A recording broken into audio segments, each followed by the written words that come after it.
Këngëtari i njohur Gjesti është vënë në pranga nga policia e Kosovës pasi është kapur me armë zjarri, madje në hetime që kanë dalë paraprakisht thuhet se ka kërcënuar dhe një prej personazheve i cili merret me drejtat autorit. Për të folur për këtë ngjarje dhe disa ngjarje të tjera, kam të ftuar në një lidhje direkte gazetarin e njohur Elton Toze. Elton, faleminderit shumë për intervistën.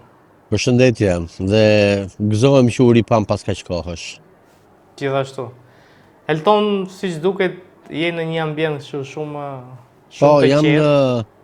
Jam në Alpet e Shqipërisë. Edhe nga pas me është hoteli, jam ullur këtu jashtë, po shijoj natyrën, po shijoj kohën e bukur, cicërimat e zojve që mbase juve nuk i dëgjoni, po. Më vjen keq për këtë. Elton, Gjesti ka përfunduar në pranga. Çfarë ka ndodhur realisht me këngëtarin? Dëgjoj, duhet nisim nëse para se të vim këtu tek përfundimi në pranga, sepse neve zakonisht kemi këtë dëshirën për të kapur gjithmonë lajmin e keq, sepse gjithmonë kronika e zez shet. Po përpara se të vim këtu, duhet të kujtojmë çik si ka ardhur, si ka rrjedhur ngjarja deri këtu. Duhet të kujtojmë kalvarin 1 vjeçar të torturave të Gjestit, që Gjesti ka hequr nga grupi i menaxhimit që i ka pasur. Fshirja e këngëve, mos lejimi i publikimit të këngëve të reja, prerja e çdo lloji të ardhurave që ju bë atit njeriu pas fitimit të Big Brotherit. Domethënë, unë kam përshtypjen që kjo është një gjë që është shkak pasojë. Në vend të Gjestit, unë nuk e toleroj dhunën, absolutisht jam kundra dhunës, por kemi arritur në një pikë që njerëzit po detyrohen të vendosin vetë gjyqësi. Çfarë do të thënë kjo? Do të thënë që Gjesti dje pas 1 viti kalvari, torturash, mohimesh, refuzimesh, fshirje të këngëve e çdo lloj gjëje tjetër, kur e pa që drejtësia, policia, shteti apo nuk e di se çfarë nuk po funksiononte, vendosi i shkreti si të gjithë shqiptarët e tjerë, deri diku se Gjesti nuk është as i pari as i fundit që nuk e merr të drejtën e tij, të bëj vetë gjyqësi. Më vjen shumë keq që i ka ndodhur Gjestit, duhet marr unë kam përshtypjen që atë gjykata duhet ta liroj në mënyrë të menjëhershme. Duhet marrim parasysh gjendjen e rënduar psikologjike të Gjestit, mos ta harrojmë edhe këtë gjë. Ka humbur vllajin, ka humbur vllajin, nuk ka të ardhurat e tij që duhet i kishte, po i mohohet puna e tij. Domethënë ka disa gjëra që po te kalojnë çdo lloj gjëje njerëzore. Dhe normalisht atëherë kur ata të menaxhmentit duhet ishin bërë minimalisht empatik, duhet ta kuptonin, duhet ta përkranin, duhet të ishin gjendur çfarë bëjnë, vazhdojnë dhe i vënë shkelmin në fyt. Kjo gjë duhet marrë fund. Nuk është Gjesti, le të bëhet Gjesti ky shembulli i parë që këngëtarët fillojnë të kërkojnë të drejtat e tyre, sepse po shfrytëzohen në një mënyrë skandaloze, një lloj si prostitutat në rrugët e botës. Domethënë, ata bëjnë këngë, bëjnë klikime, bëhen miliona dhe kur vjen puna këngëtarët nuk marrin lekët e tyre. Kështu që un kam përshtypjen jam me Gjestin në këtë rast, e përkra gjykata patjetër, sepse tani që ne po flasim është duke u zhvilluar gjyqi, shpresoj shumë që të lirohet, shpresoj shumë, pavarësisht se prokuroria ka kërkuar burg, unë shpresoj shumë që gjykata, të paktën në Kosovë nuk është si Shqipëri ku gjykata vendos atë që kërkon prokurori, të paktën shpresoj që atje të vendoset realisht drejtësi dhe ai djalë të shkojnë në shtëpi dhe prapa hekurave të shkojnë ata që e kanë detyruar të shkojnë deri aty. Sepse nga njëherë shkaku është më i dënueshëm se sa pasoja. Të drejtat e autorit, këtu nuk zbatohen. Më thuaj ti, kush lokal paguan të drejtën e autorit për këngën e them se unë jam këngëtar, kush lokal paguan të drejtën e autorit që vendos këngën time? Cila radio e paguan? Cili kanal televiziv? Ja më thuaj. Kur kush nuk i paguan këtë gjëra? E me çfarë do jetoj ai këngëtari apo me ato 3 muaj veri që të bëj ato 3 koncerte dhe pastaj të frysyt, të ngrohet në atë diell dhe ata menaxherët të dhjamosin duke marrë lekët e tyre. Raste ka sa duash dhe kjo gjë duhet marrë fund një herë mirë. Dhe shqyr nga njëra anë se çdo e keqe e ka një të mirë, po bëhet Gjesti shembull që të fillojnë dhe këto gjëra të rregullohen me ligj dhe të funksionojnë tamam me ligj. Ferma Vi fillon së shpejti dhe tashmë deri tani kemi mësuar që prezantuese moderatorët do të jetë Arbano Osmani. Kemi djeni se kush do jenë opinionistët apo edhe kasti? Përfliten shumë, përflitet Jacqueline Lekatari. Përflitet një emër shumë i njohur tjetër i showbizit dhe shumë i dashur që po të jetë në dyshe me Jacqueline Lekatarin do të jetë një bombe vërtet. Është një gjë që nuk mund ta them për momentin, po sepse është lënë për surprizë. Është lënë për surprizë dhe shpresoj që ka për të qenë një surprizë ka për të funksionuar. Banorët, kasti, kam përshtypjen është spektakolar. Shpresoj shumë të bashkohet Samantha Caravello kastit, informacionet e mia po. Mimoza Ameti që për mua do të jetë, se nuk e di domethënë. Ajo kontrapedali i shtëpisë. Shtëpia është totalisht e re. Domethënë çdo gjë është ndryshe. Në qoftë se deri dje kemi parë një ferm VIP që banorët ose fermerët, siç ata i quajnë, siç ne i quajmë, qëndronin në atë komoditetin e tyre, me atë ratin e tyre, kishin një herë në ditë punë, jo, këtë herë është krejt e kundërta. Këtë herë janë aktiv 24 orë, shtëpia është më e madhe, më e ndriçuar, kamera, cilësia, regjia, prezantimi, studio, çdo lloj, domethënë ferma VIP vjen e rikonceptuar 100% fal dyshes Osmani Grishaj.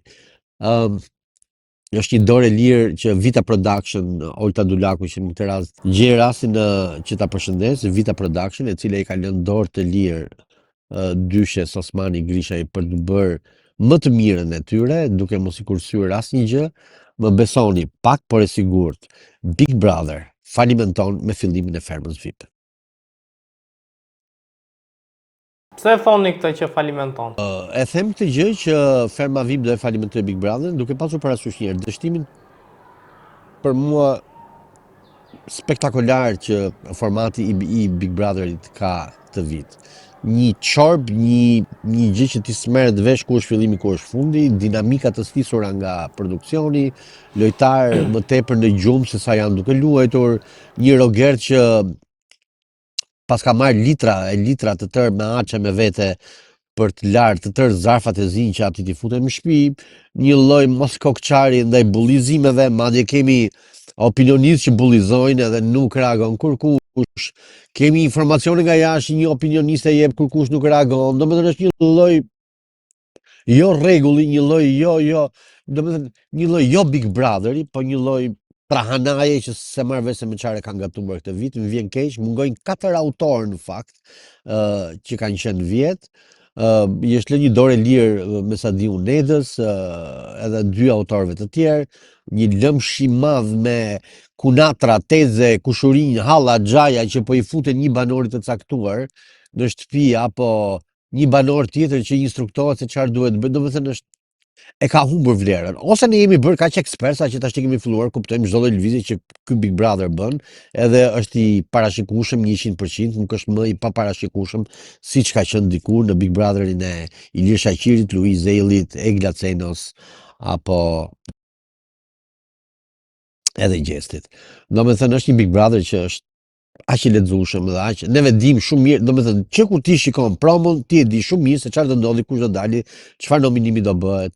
I ka humbur i tër ajo elementi surprizë, nuk ka më. Edhe kutia e Pandorës tashti është bërë, ti e di se kujt do ja japin. Vjen një moment dhe thua, mbaj mend këtë javë filani do marrë kutinë e Pandorës dhe ashtu ndodh.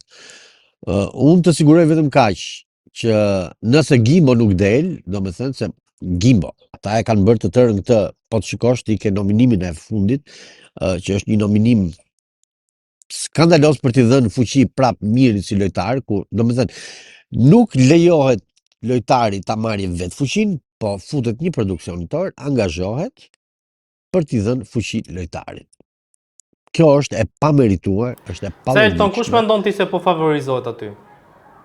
Po favorizohet Miri dhe Selin, vetëm ata të dy. Ti të martën kishe një prime që ishte krye këput vetëm për Mirin dhe për Selinën.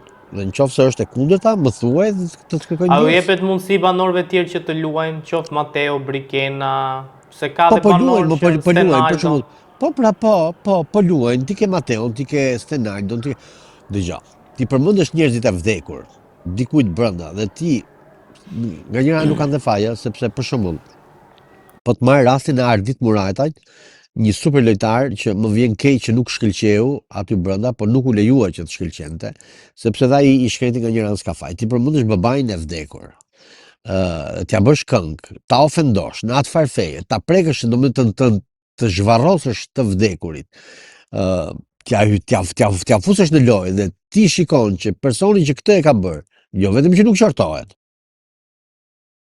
jo vetëm që nuk merr zarfzi, po as nuk përmendet fare si detaj në një prime, sepse ka më shumë interes se çfarë tha mirë në dhomë të rrëfimit apo çka ka thënë Selina apo çka ka thënë Greta, pa i parajgjykuar dhe ata. Po të arrish të zhvarrosësh të vdekurit dhe ti të mos të hapësh gojë, për mua kjo është skandaloze. Këtu, do më thënë, ka humbur koncepti totalisht i njerëzillëkun. Dëgjoj, Big Brother është show, po show nuk e bën e uluritura, show nuk e bën mallkimi, show nuk e bën sharja, show nuk e bën kjo lloj mënyre loje që po bëhet, ka dhe show me humor, ka dhe show me këngë, ka dhe show me dashamirësi, ka dhe show me pozitivitet. Ti po i servir publikut dhunë verbale, dhunë psikologjike, sharje, ofendime, domethënë janë të tëra gjëra që janë skandaloze për mendimin tim. Dhe kur kush nuk e çon dorën që thotë, "Ore, stop. Stop se çfarë po bëhet." Një Big Brother që ka filluar me 18 banorë dhe nga këta 18 banorë vetëm 4 janë ata që kanë hyrë në fillim. Pjesa tjetër është zhdukur. Baje furnizo me banor, baje fut njerëz anonime dhe bëj personazhe. Baje e shkul personazhe nga përputhe, baje shkul personazhe po hyn në Big Brother se kam 4 fëmijë, baje merr njerëz pa pik lidhje futi brenda. Po domethënë, po harxhohen personazhet publik në rrugë dhe po futen në Big Brother. Ka humbur çdo lloj koncepti. Dhe Big Brother VIP Kosova këtë vit i ka dhënë Big Brother VIP Shqipërisë një leksion të papar. Për t'i thënë që Big Brotheri nuk e fiton vetëm një që sherroset, zihet, kacafytet me njerëz, po Big Brother e fiton edhe njëri që ka humor, ka edhe njëri që është pozitiv. Kështu që më vjen keq, po Big Brother e ka humbur busullën. Unë shpresoj shumë të bëjnë një pauzë urgjente për një riorganizim, sepse nëse vazhdon kështu, Big Brother do përfundojë që nuk do ta shikojmë më njëri. Po i humb vlera e civilizimit, nuk ka më civilizim brenda. Është kthyer nga Big Brother VIP në çmendina VIP. Elton, çfarë kemi ndonjë të re nga showbizi? Po nga showbizi kemi një tre, për shembull dje ishte hapja e dyqanit nga Marina Vjollca, një zonjë nderuar të cilën gjej rastin që ta përshëndes. Tjetër rastin tjetër që të shpreh diçka që realisht po vazhdon dhe po më shqetëson, mos pasja drejtësi. Nuk ka drejtësi një njeri që ka porositur rrajen deri në vdekje të një gazetari, siç është e motra Luana Vjollca, vazhdon dhe me pozitet, sikur s'ka ndodhur asnjë gjë. Dele hyn në sfilata mode, vjen në për Dubai, vjen e bën çdo lloj gjë, e denoncuar në polici, publikisht, prokurorinë, të tëra, që është si ajo që kur më hodhen, kur më lyen shtëpinë me benzinë, ajo vazhdonte bënte kashillik, postonte këngën benzina. Domethënë, ndërkohë që këtej vazhdon prapë me këto të tjera dhe nuk merret një maso, a thritet ky njeri, a pyetet ky njeri, a çfarë bëhet? Unë kam kaq kohë që po kërkoj një informacion sepse jeta ime, siç ju e dini, është po vazhdon të jetë e pasigurt, jo më larg se përpara një jave pata përsëri një sulm në shtëpi, po fal policisë u bë heqja e lëndës plase të dyshuar në pragun e shtëpisë time, kështu që ka arritur kulmin, është si puna e saj, nuk dua të bëj vetë gjyqësi dhe s'kam për të bërë kurrë vetë gjyqësi. Po pres shumë që shteti të reagojë, instancat të reagojnë dhe të merren masë. Pastaj kemi, për sa i përket pastaj prap showbizit, kemi lidhjen e famshme Gjensila Ledri, që më në fund shoqëria e tyre u përkthye në lidhje. Atëherë kur përflitesh e faktikisht ata nuk ishin të lidhur, ishte thjesht një lidhje shoqërore shumë e afërt, po me sa duket në shpreha që shoqëria kthehet në dashuri, që ka e vërtetë dhe do më pëlqente shumë që ta vazhdonin, siç edhe Besi ka vazhduar jetën e tij, Sara jetën e saj, edhe Gjensila ka të drejtën absolute të vazhdoj jetën e saj. Elton, faleminderit shumë për intervistën. Falenderoj juve.